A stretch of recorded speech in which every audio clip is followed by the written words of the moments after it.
आज हम लाइफ की 4 या 5 चीज़ों पे बात करने वाले हैं। उसमें सबसे पहले बात करें कि लाइफ हम कैसे जिए तो अच्छे से जी पाए। मैं खुद की बात करूँगा कि मैं पहले कैसे था और मैंने क्या क्या अपने पर ऐसे डेवलपमेंट किए, ऐसे नियम लॉज अप्लाई किए ताकि मेरा माइंड जो है वो डेवलप हो पाया। उसकी बात करेंगे, उसमें इमोशन की बात करेंगे, उसमें लाइफ की बात करेंगे, उसमें फोकस की बात करेंगे और लास्ट में चौथा वाला उसमें हम बात करेंगे कि कैसे हम अपने फोकस को प्रोडक्टिविटी में कन्वर्ट कर पाए, कि हम प्रोडक्टिविटी कैसे ला पाए कि ताकि हम थोड़ा सा वर्क करें और हमारा वर्क ज़्यादा दिखे। इन सब की बात करेंगे। तो इमोशन की बात कर ले पहले। इमोशन की बात करें तो इमोशन, हम इंसान हैं, ह्यूमन है, हमारा बेसिक नेचर है कि हम इमोशनल हो जाते हैं। हम एक इंसान से दूसरे इंसान, दो इंसान में क्या होता है, इमोशनल बॉन्ड होता है। या फीमेल हो या मेल हो, उन दोनों में तो इमोशनल बॉन्ड होता है, तो हम उसको प्यार कहते हैं, लव कहते हैं। लेकिन मैन वुमन फीमेल, इन दोनों में भी क्या हो सकता है, इमोशनल कनेक्शन हो सकता है। और इमोशनल कनेक्शन के कारण ही हम अच्छे से जी पा रहे हैं और हमारा इवोल्यूशन हो रहा है। इवोल्यूशन स्टेप बाय स्टेप होता है। डार्विन ने जो दिया था कि हम पहले बंदर थे, उनमें से धीरे धीरे डेवलप होते होते ह्यूमन बने। वो पूरी जो बात है वो इमोशन के कारण ही अच्छे से डेवलप हो पाया है। अगर इमोशंस ही ना हो तो हमारा डेवलपमेंट इतना अच्छा हो ही नहीं पाएगा, क्योंकि हम कनेक्शन ही फील नहीं कर पाएंगे। अगर कनेक्शन फील नहीं होगा, कनेक्शन एक इंसान से दूसरे इंसान में कनेक्शन फील नहीं होगा तो हम एक दूसरों को मारने लग जाएंगे और बिना इमोशन का इंसान का कोई महत्व नहीं रहेगा। इसलिए बेसिक नेचर वही है कि हमें इंसान का, ह्यूमन का इमोशन होना काफ़ी इम्पोर्टेंट है।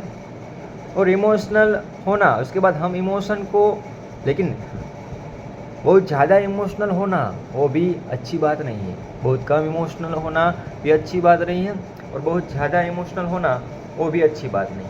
दोनों को, रेशियो को क्या करना है, हमें बैलेंस करना है।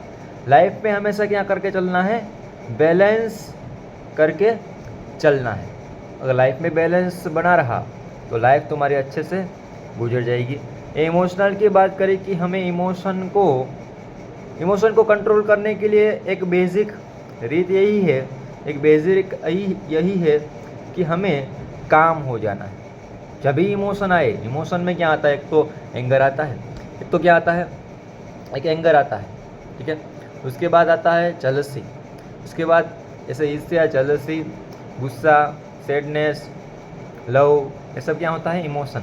जब भी इमोशन में आए तब रिएक्ट करना बंद कर दो, तब एकदम से रिस्पॉन्स करना चालू करो। रिएक्ट और रिस्पॉन्स दो बात मैंने करी। रिएक्ट और रिस्पॉन्स में फ़र्क क्या है? रिएक्ट होता है कि हम कोई सिचुएशन आई उस पर तुरंत ही रिएक्ट कर दे, तो उससे क्या बोलते हैं, रिएक्ट। और रिस्पॉन्स ये होता है कि कोई सिचुएशन आई, उसको हमने कामली ऑब्जर्व किया, किसके बारे में हमने सोचा कि इसके बारे में मैं ये स्टेप ले सकता हूँ, उसके बाद मैंने आंसर दिया, तो उसे क्या बोलेंगे, रिस्पॉन्स। तो जब भी हमें इमोशन आए, जब भी हम इमोशनल होने के तुरंत बाद ही हमें क्या करना है, एकदम काम हो जाना है, एकदम माइंड को एकदम रुका देना है, उसके बारे में सोचना है 2-3 सेकंड, 4-5 सेकंड।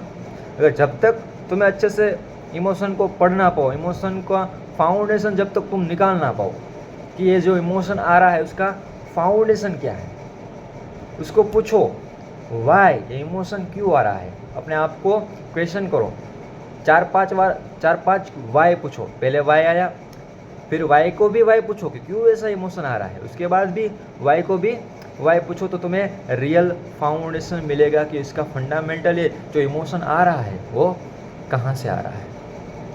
उसके बाद तुम्हें उसको कामली ऑब्जर्व करके 3-4 पार्टों में तोड़ के प्रॉब्लम का मेन सॉल्यूशन ऐसा आता है कि प्रॉब्लम को तुम जितना ज़्यादा अच्छे से समझ पाओगे उतना ज़्यादा अच्छे से तुम उसको सॉल्यूशन ला पाओगे।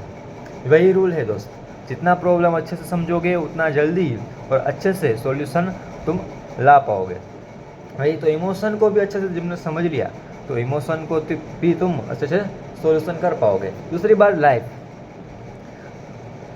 मेरे दोस्तों,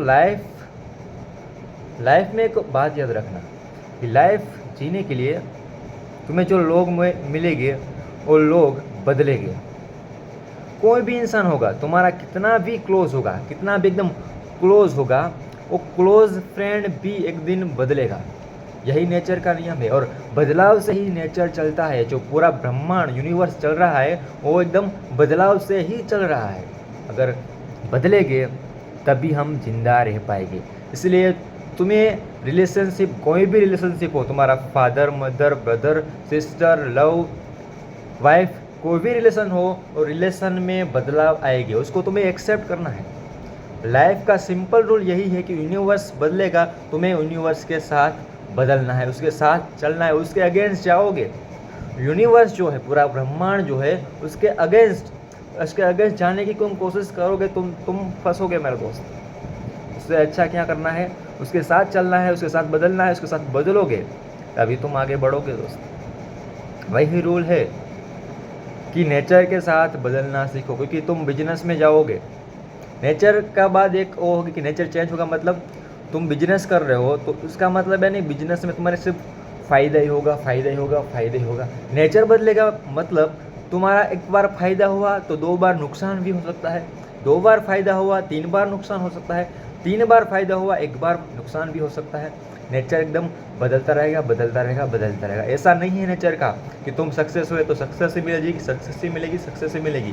नहीं दोस्त, तुम पिछड़ोगे इसके बाद आगे बढ़ोगे। इसलिए नेचर का वही नियम है, उसको एक्सेप्ट कर लो, यूनिवर्स बदलेगा। वही लाइफ का सिंपल बेसिक रूल वही रह के चलो कि नेचर चेंज होगा और एक्सपेक्टेशन दूसरों से जितनी कम रखोगे उतना तुम्हारा फ़ायदा होगा। एक्सपेक्टेशन कम is directly proportional to your happiness. ठीक है, तो लाइफ की बात कर ली। तीसरी बात है कि फोकस कैसे बढ़ाए। फोकस बढ़ाने का सिंपल रूल यही है कि जिस पर तुम फोकस डालते हो, your focus like a camera. तुम्हारा फोकस कैमरा जैसा है। जैसे कि कैमरा वही चीज़ फोकस करता है जिसके ऊपर तुम इसे फोकस रखते हो, दूसरी बाकी चीज़ क्या करता है, ब्लर कर देता है, मतलब दिखाता नहीं है। तो उसी पर वो फोकस करेगा जिस पर तुम उसको रखोगे। तो तुम्हारा फोकस ही ऐसा है कि जिस पर तुम फोकस करोगे वही चीज़ें तुम्हें ज़्यादा दिखेगी। जैसे कि तुम रिलेशनशिप पे फोकस करोगे, तुम्हारी रिलेशनशिप में अच्छी प्यार बढ़ने लगेगा। जैसे कि तुम पढ़ने में फोकस करोगे, तुम्हारी पढ़ाई अच्छी होने लगेगी, तुम्हें मार्क्स आने लग जाएंगे। और तुम बिजनेस पे फोकस करोगे तो तुम्हारा बिजनेस बढ़ने लगेगा, तुम्हारा बिजनेस में व्यापार अच्छा होने लगेगा। और तुम म्यूज़िक सीखने में ध्यान दोगे तो तुम्हारा म्यूज़िक अच्छा बढ़ने लगेगा।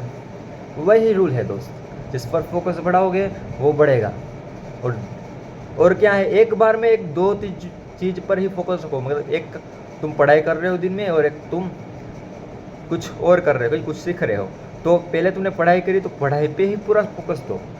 दूसरी बार जो दूसरी चीज़ है उसके बाद में उस पर फोकस दो। जैसे तुम पढ़ाई कर रहे हो, म्यूज़िक सीख रहे हो, तो पहले पढ़ाई पे तुमने पूरा फोकस दे दिया, फिर म्यूज़िक में। एक बार में 3 4 5 6 चीज़ें लेके मत बैठ जाओ दोस्त। सिर्फ 1 या 2 चीज़ लेके बैठो, उसमें तुम आगे बढ़ोगे और उसमें कुछ हासिल कर पाओगे दोस्त। वही रूल है कि फोकस जिस पर करोगे वही बढ़ेगा। और प्रोडक्टिविटी कैसे बढ़ती है? प्रोडक्टिविटी क्या है? फोकस, कंसिस्टेंसी, डिसिप्लिन, तीनों को तुम जब मिलाओगे और वो फोकस, कंसिस्टेंसी और डिसिप्लिन वो तुम्हें कहाँ कब तक करना है? इम्पैक्ट उसका जब पड़ेगा ये मतलब तुम लॉन्ग टर्म के लिए सब करोगे तभी तुम्हें प्रोडक्टिविटी दिखेगी। एक बार में प्रोडक्टिविटी दोस्त नहीं दिखेगी, टाइम लगता है उसमें। हर एक चीज़ में टाइम लगता है, तुम्हें मेहनत करनी पड़ती है। मेहनत से ही किस्मत का ताला खुलता है, किस्मत से मेहनत का ताला नहीं खुलता दोस्त। ये एक कोड था जो याद आ गया, मैंने बता दिया। ठीक है, तो एक चार चीज़ों पे हमने बात करी। एक थी इमोशंस, दूसरा था लाइफ, तीसरा था फोकस और चौथा था प्रोडक्टिविटी। इन 4 चीज़ों के बारे में हमने बात करी अच्छे से, और ज़्यादा कुछ बोलने के लिए है नहीं, यही कहूँगा। और इतनी 4 चीज़ों को तुम अपनी लाइफ पे करोगे इम्प्लीमेंट तो तुम अच्छे से तुम्हें रिजल्ट मिलेगा। क्योंकि मैंने भी मेरी लाइफ में बहुत सारे स्ट्रगल देखे, मैंने भी अपनी लाइफ में कई सारे चुनौती को पछाड़ा, और सारे कंसेप्ट मुझे याद नहीं थे। लेकिन एक कंसेप्ट मैंने जब अप्लाई किए 1-2 ईयर में, तो मेरी लाइफ में काफ़ी ज़्यादा डेवलपमेंट हो रहे हैं और मैं काफ़ी ज़्यादा आगे बढ़ रहा हूँ, मुझे ऐसा दिख रहा है। ठीक है, मिलते हैं।